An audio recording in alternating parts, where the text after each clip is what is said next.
Você sofre de síndrome do pânico, depressão ou transtornos de ansiedade? Se você passa por algum desses problemas, esse vídeo é para você. Meu nome é Leonardo Navarro, sou coach e fundador do projeto Renascer Pânico e Depressão. E antes da gente falar um pouco sobre esse assunto, eu quero contar a minha história. Tudo começou em 2011, quando eu tive o primeiro diagnóstico. Devido à correria do dia a dia, todo aquele estresse, eu era um empreendedor.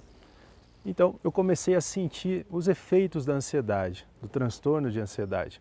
Mas o meu primeiro diagnóstico foi exatamente como comum. É só estresse, vai correr, vai fazer yoga, vai fazer qualquer coisa, trata todos os sintomas, mas não se trabalha a causa. E assim, eu fui levando a situação. Mais ou menos 2 anos depois, eu acabei desenvolvendo a síndrome do pânico no seu mais alto estágio, que é justamente aquela privação, onde eu já não conseguia mais dirigir sozinho, não conseguia sair de casa, já tinha muita dificuldade em poder ter meu convívio social, me afastei de diversas pessoas, amigos, familiares, e aí a síndrome do pânico e a depressão vieram de vez.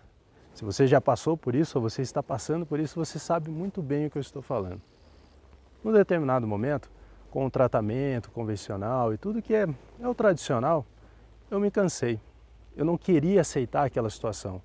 Eu não poderia mais acreditar que eu passaria a minha vida tomando remédio ou dentro daquele tratamento que para mim não fazia sentido. E comecei a fazer a coisa do meu jeito. Comecei a estruturar da forma que eu acreditava que daria certo. Quando eu percebi que eu já não teria mais o auxílio do remédio, e que eu deveria encontrar um meio, entender como que estava acontecendo tudo aquilo, por que estava acontecendo, eu comecei a criar um diário. E esse diário, de forma objetiva, me deu uma nova visão. E aí eu precisei tomar decisões. Que quando eu comecei a enxergar que determinados alimentos me prejudicavam, que determinadas pessoas muito negativas, e que até mesmo aquilo que eu fazia, meu trabalho, coisas que me prejudicavam, que eu fazia por obrigação e não por amor e não por sentimento, eu precisei tomar uma decisão de me colocar como prioridade. E aí eu comecei a eliminar diversas coisas da minha vida. Algumas eu consertei, outras eu eliminei, outras eram comportamentais, a maioria era devido ao meu comportamento. E aí eu comecei a reformular, eu comecei a modificar a minha vida. Só que durante as crises, e isso acontecia constantemente, todos os dias, pelo menos 3 ou 4, o que eu fazia? Eu anotava, porque o processo de anotação, ele me tirava o foco, ele fazia com que eu desviasse o foco. Só que, consequentemente, eu fazia uma anotação diferente.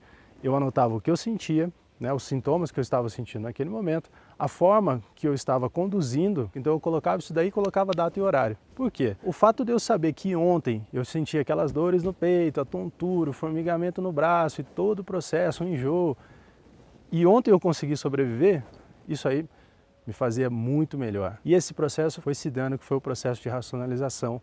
E aí eu identifiquei os padrões negativos através do diário, racionalizei através dessas anotações, porque o cérebro no momento da crise ele não tem como racionalizar, não dá para a gente entender que ontem foi a mesma coisa. Tanto é que há quantos anos você não vem sofrendo dos mesmos medos, Então, durante a crise a gente não tem essa capacidade e o que eu fiz foi justamente ler. Eu lia o que eu já tinha passado, eu lia a minha superação anterior, eu comparava os sintomas e eu via que era a mesma coisa. E se ontem eu não morri, hoje eu não vou morrer. Assim foi o processo, a minha cabeça foi trabalhando dessa forma e eu consegui voltar à minha vida. Eu passei a viver, eu passei a voltar a sair, eu voltei a dirigir, eu voltei a dormir sozinho, porque um grande período da minha vida eu não conseguia nem dormir sozinho.